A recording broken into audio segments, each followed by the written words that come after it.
Welcome to the Consultants Way podcast, where we explore the world of professional services consulting. Hosted by Dean McMann and Anthony Paluska, each episode delivers expert insights, real-world stories, and interviews with top consultants to help you refine your consulting skills. Well, today we've got Alex Destino joining us. Alex, we're very excited to have this conversation with you today, dive into the whole world, maybe not the whole world, but a good chunk of the world around PS talent. I think our audience would be very interested in some of the experiences that you have in this space and just what you're seeing in the market these days. So, welcome to the podcast. Would love for you to just provide a little bit of an introduction of yourself to the audience so that we can... What elementary did you go to? What was your favorite teaching?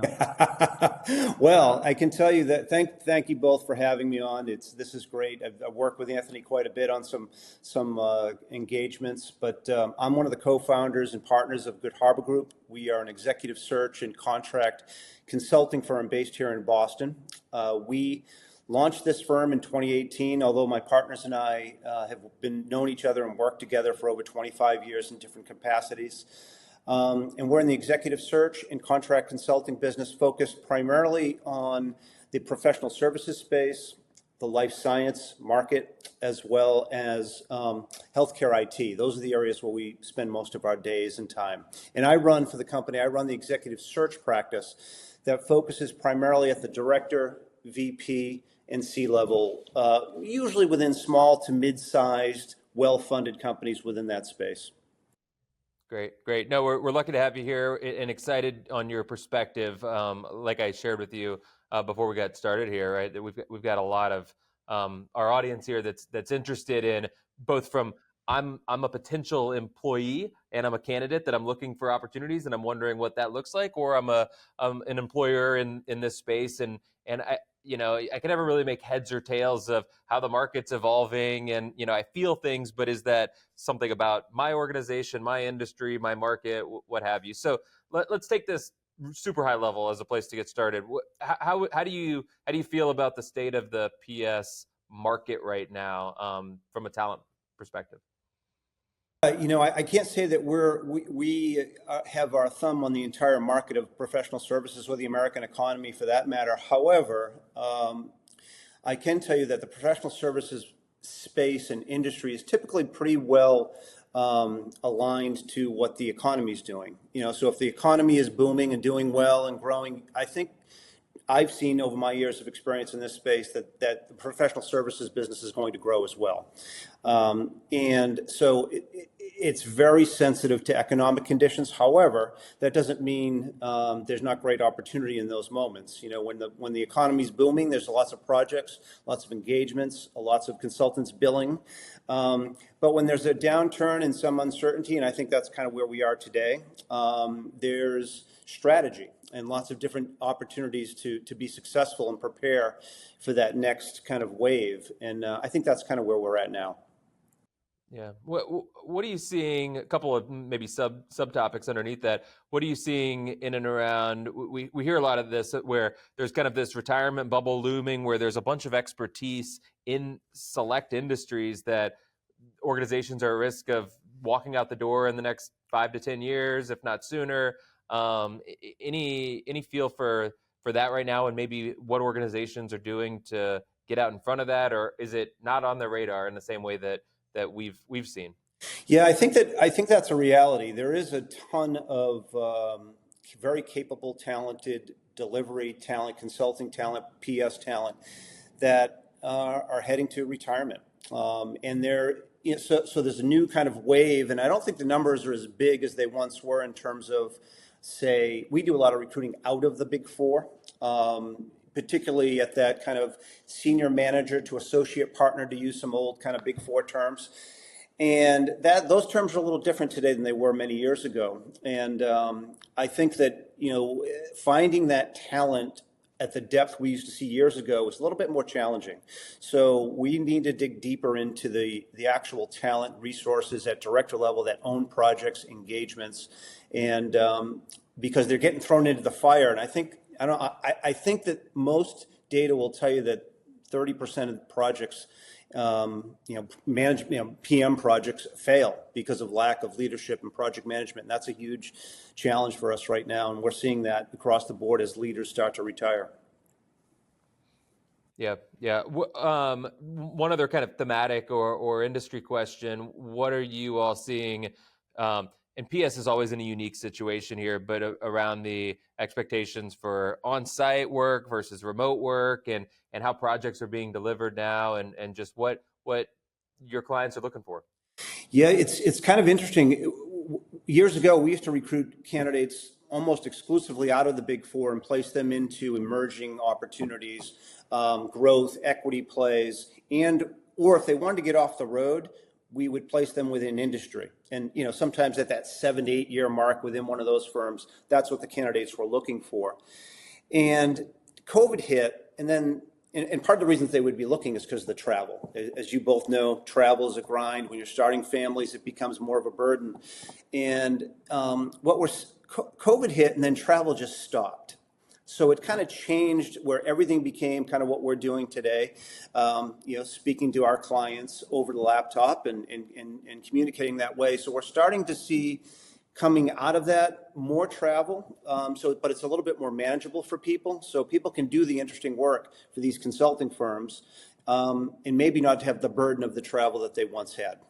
So with that, we're seeing that as a trend moving forward. But a lot of companies are requiring more and more for their people to be on site and their consultants to be on site.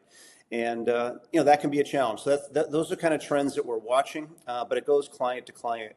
What do you think about the trend, now that you said that, the trend that the senior people are out traveling now and the junior people are not out traveling, therefore they're not getting the experience we need them to get in front of clients? But I hear that all the time. I hear that from the Big Four all the time.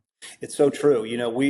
I always advise people, like my kids, friends who are graduating from college, I used to advise them all the time to go to one of the Big Four and get trained, work hard, and give it 7, 8 years and see the country or see the world, travel, and just that is a great investment in yourself. And I always found that those people became super marketable over time. And if you wanted to settle down and be in Boston or be in Austin or wherever you want to be, you can find an opportunity within industry. Or if you want to continue on that travel and go and maybe get some equity, there's a lot of opportunities across the board that you could pursue.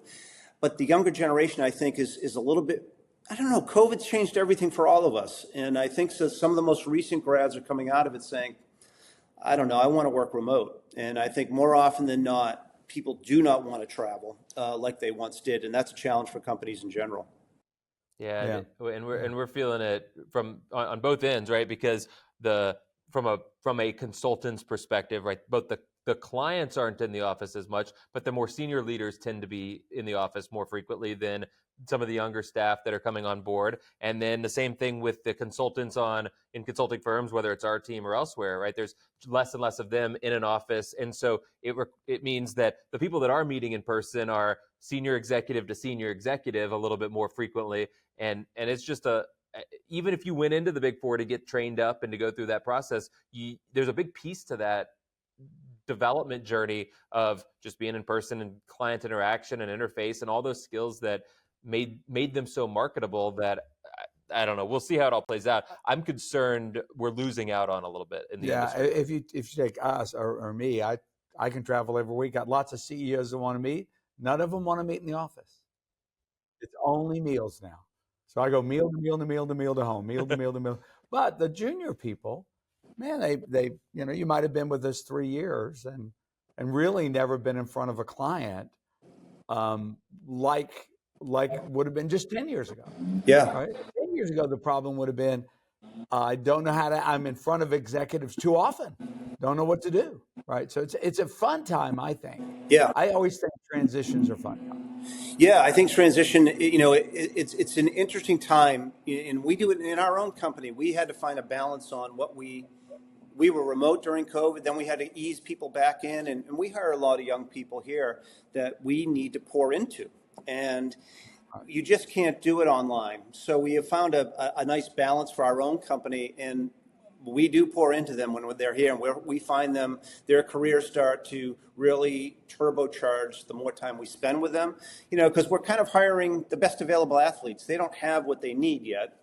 And this is true within consulting. It takes a while to become a savvy and really good consultant. But I was always partial to the Big Four and letting them train them, and my team would take them out once they were trained and service our clients with those. And I was a senior exec with the Big Four. Yeah. But when we built the firm that Anthony's the senior guy on, we very much mirrored exactly what we got out of the Big Four, and that helps. Yeah. It's a tough place, but you get there. But back to just the talent move on a volume right now, is that off? The supply demand mix or discrepancy? Yeah, is the demand, I know at the high level it's there, but across the board, is the demand pretty strong for people moving around? Still is, yeah. I mean, there's, the thing about the reason we have always made the decision to work in the professional services space in general is because those firms are only as good as the people they employ. And it's also very closely tied to the revenue. So, they can justify working with an executive search firm or a contract consulting firm because we've got the goods and we will partner with you. So there's always demand for talent, always. And early in my career, I saw that and I said, okay, this is a place where I can have a career, grow, and provide for my family. And that is still true 30 years later, where you can't grow unless you have the team and the talent to do so. And that's true whether you're hiring a leader, full-time strategic leader that my team does, or it's project people, it's contractors. So there's still demand. We have a pretty robust sales team that goes out and find those opportunities and bring them to the table. And but it's a little bit different. Sometimes they want on these professional organizations a little bit more revenue driving ability than maybe pure project in this type of economy that we're in now. Yeah, that doesn't. I hadn't heard that, but that doesn't surprise me. That shift. So let's talk a little bit about that demand in those companies that you work with. You guys work with a ton of organizations that some do things really well, but a lot of them probably do things wrong. Or poorly. I'm wrong. Just wrong. Okay, we're gonna go with wrong. And so help employers out there with the common things you see that are just simple things that stand in their way of doing an effective job, whether they're working with a firm like yours or just trying to do it getting themselves, the talent they want, getting the right people. You're like changing those interview schedules, all the things they do. Yeah. Give us 4 or 5 things if blocking and tackling, do these things well. Yeah, it's interesting. We had a client many years ago that we had placed a couple of good people with them that they really liked and thought were benchmark hires for them. However, their interview to hire ratios were 10-1. They had a 10-1 interview to hire ratio, and their turnover rate was off the charts. So they invited us in and gave us an opportunity to work on 5 roles. You own these roles, you go fill them, and they gave us access to all the hiring managers and figure it out. And in return for those exclusive 5 roles, they wanted us to provide extended guarantees on those candidates. So it kind of forced us to really, okay, if we're going to get paid well, but we're only going to get paid well if we find the right candidate that does well long-term for them, it changes the way you approach recruiting. And we did just that. Over time, they gave us access. So we were able to kind of take each statement of work, started with a job description, and understanding the project. What client are you servicing? We wanted to have a full understanding. So once we could get the client, then the job description, get them to break it down. Then we owned a statement of work. We could work from that. And then from there, we had to kind of define, the goals. What's the strategy around this? So we know we're working on it exclusively. So I've got my team on it. We're going to go out and, recruit the people that you need, but we need to find who's going to own the search internally and who are the people that are going to be responsible for making this hire. And it seems simple, but it gets very confusing for people. People don't get feedback. They want all these people. Sometimes they get 10, 12 people involved in a process, which is unnecessary. So we get actively involved with getting feedback, making sure that that team is on the same page of music or reading from the same page of music on what the opportunity is. Because sometimes you'll have a candidate go to a company and they meet with the hiring manager, it's one story. They meet with another, and it's like, geez, sounds like a different role. Or the company is doing in a different direction. So I think that you have to have the team that's interviewing, that's responsible for that hire, on the same page and understand what the role is, what the goal is, and the skill set that they're looking for, and stay on point. And have a strategy. And also, you got to own your budget. You got to know you can't go down the road not knowing what you're going to pay for that resource, because it gets, it's very competitive for the best people, as you guys know. Yeah, nothing's worse than wasting everybody's time going through that process only to find out that you're way outside of bounds on what market reality would pay for a talent like that. Yeah, what happens is within these companies, in this client in particular, I'm thinking about, they could associate a 10-to-1 interview to hire ratio and turnover ratio to lost revenue and time. I mean, it's all billable. Always. But that didn't mean they understood the discipline to bring. Right. Right? Or that you can't reschedule these people in demand. And having you tell that story, I was thinking of the worst search story I have. Vice chair of one of the big four. So there's only 3 candidates in the world that could probably do this. Okay, we got them. They have a lead they like. Goes and meets the head of France. And he says, I don't know why the guy who abandoned my daughter is a candidate for our firm.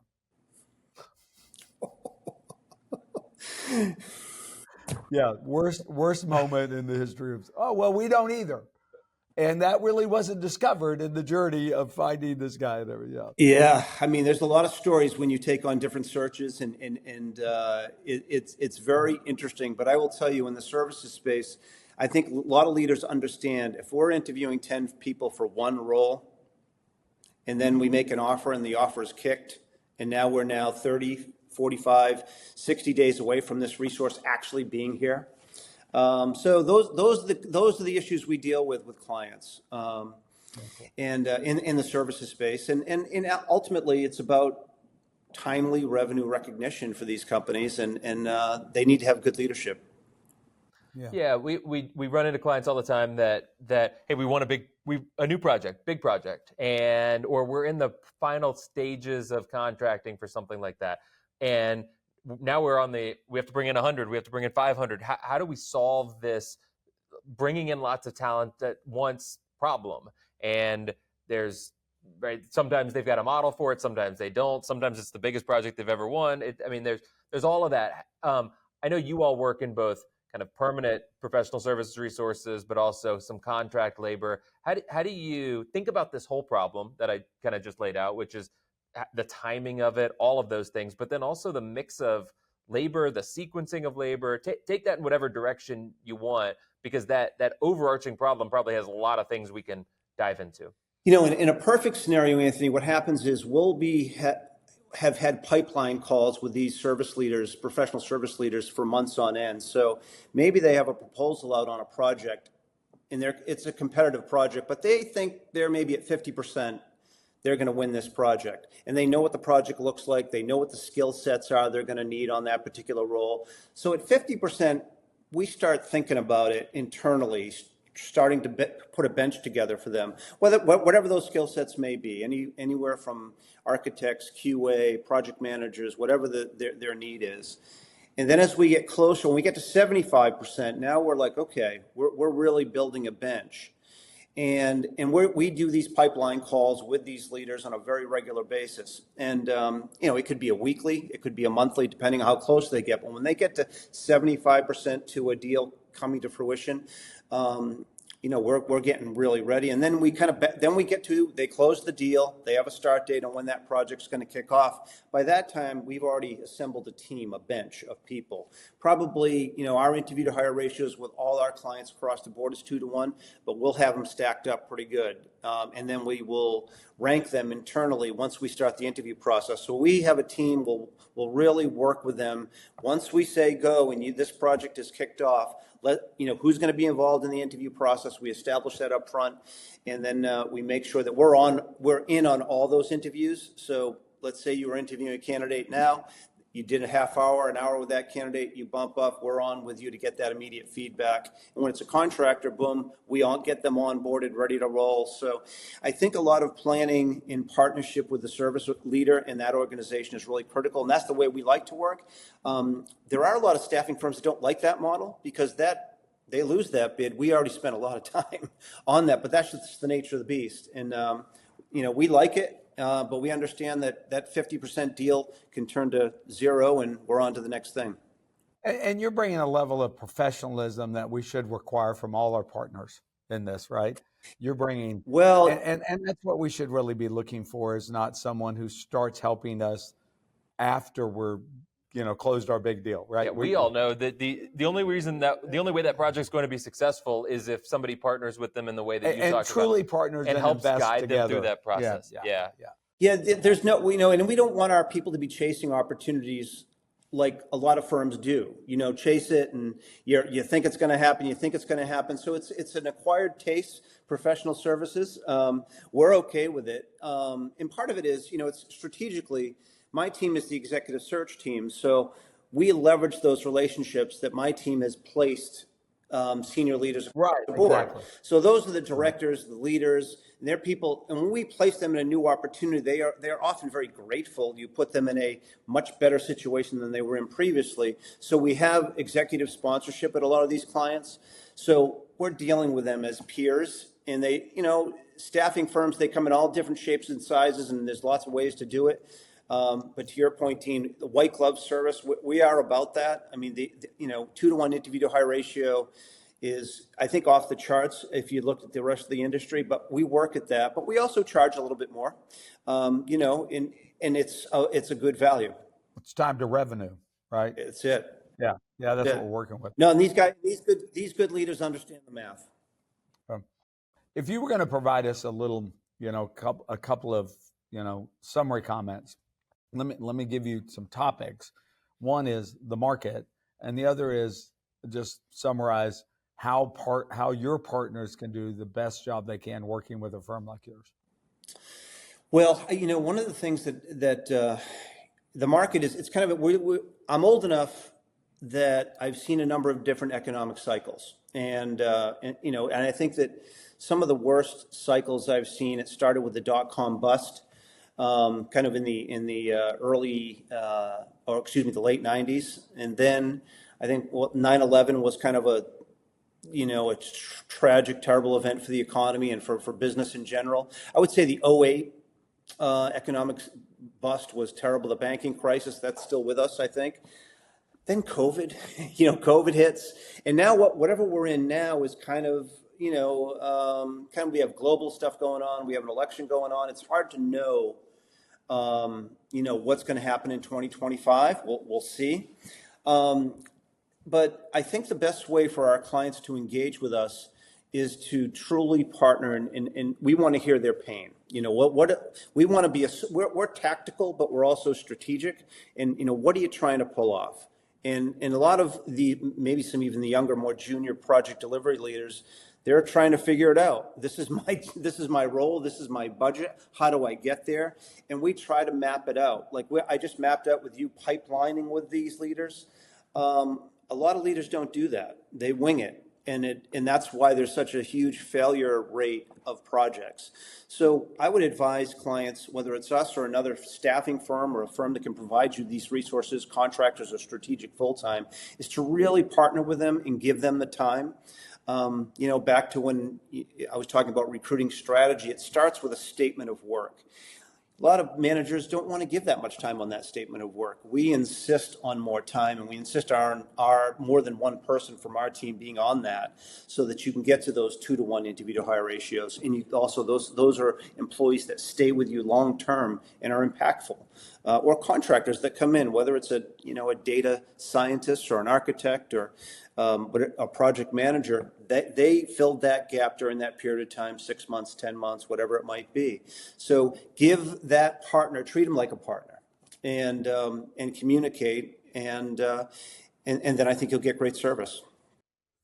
Yeah. We as you mentioned earlier, we've worked together a couple of times now, and we have some great experiences where the client followed the path and the recommendations and some different things like that. But to the point that you were just on, if you and your firm's service and anybody, right, is viewed as simply placing this person in my organization and not taking advantage of the recommendations that you and your team have on, okay, how do you improve your interview process? How do you make sure that as this candidate goes through, you're increasing the likelihood that they're taking an opportunity from you? You guys see it all the time. You've got some guidance in there. And if firms aren't treating organizations like yours as the advisors and the experts on all those things and just treating you like hey, you're a vendor that's providing me a body, they're missing out on a wealth of knowledge. They are. There's no doubt about it, but it also has to be earned. So it's hard, when we hire a lot of young people who are, trying to open up these accounts to provide the services that we provide, and they don't know us necessarily, and they're going into it cold. And not every firm in the executive search or staffing contract consulting business is A+. Like any business, so you have to earn it, and sometimes we ask for one opportunity. But what I find is that more and more clients are asking for data.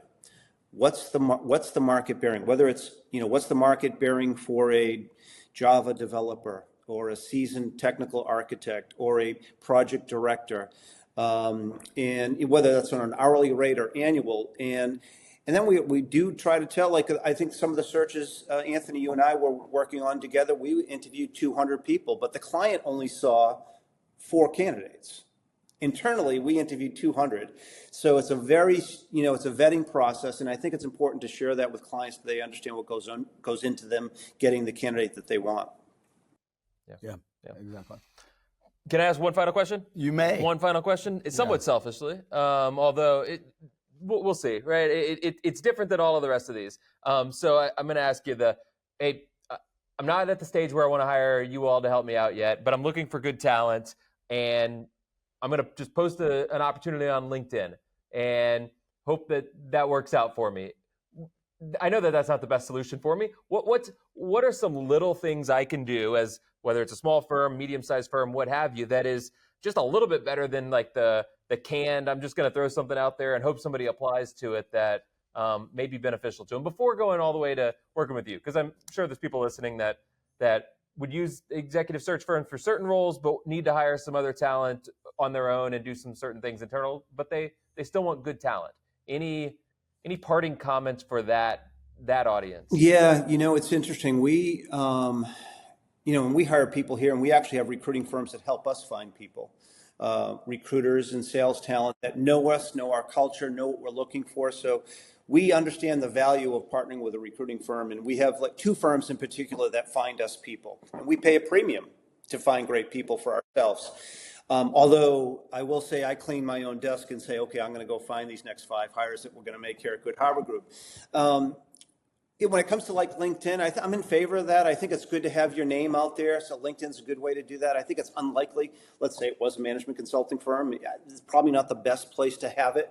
I don't think you're going to get, maybe you may get, a diamond in the rough, but it's good for people to know who that company is and what the story is, and get it out there a little bit, create some activity. But most companies find their best people from internal referrals, quite frankly. Small, mid-sized. Who do you know? Who are your colleagues, previous places? I would say besides recruiting firms, staffing firms that are really good, I would say the internal referrals are where most good people, good companies hire happens to it. We pay a premium for that here as well for internal referrals. We hire great people, but we also want our employees to work with people that they respect and know and think are smart and ambitious. So I think internal referrals is the best way to go.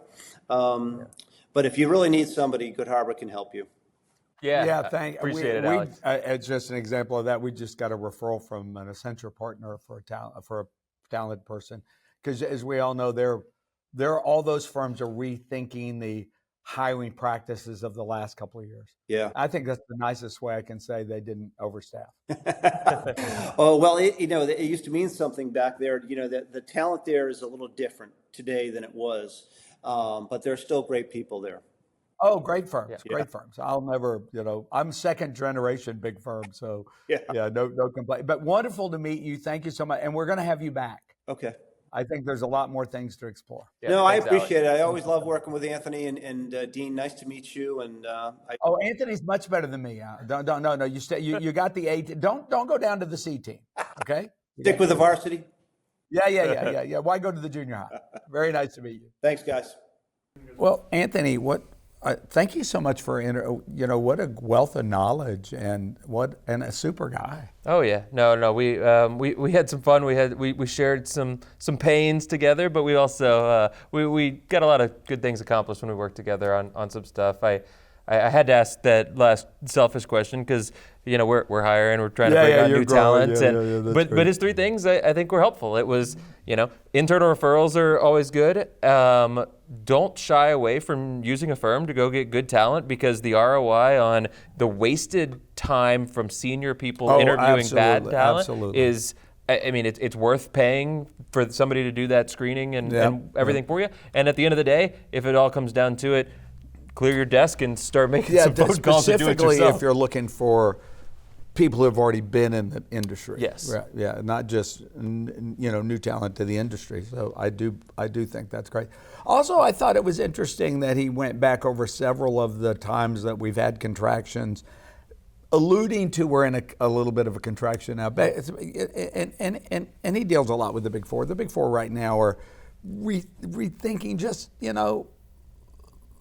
and McKinsey's changing their staff numbers right now. So there is a lot of talent available. There is a lot of good talent available right now. It trained well from the Big Four firms or for any firm that found themselves in an overhiring position just because I agree. I think you're seeing a little bit of the contraction going on in the market, or at least in certain sectors of it. And man, no better time to grab some good talent if you happen to be one of those organizations that's growing or trying. Yeah, there's just so many good people that just for whatever reason.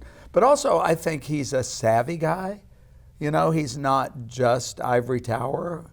And I think probably that's because he also does contract people in, which keeps it a little more, it's a little less than the ivory. Keeps you closer to it, yeah. Yeah, out of the ivory retained business. But great guy. Look forward to having him back. And I just can think of a lot of follow-up questions for him. So great.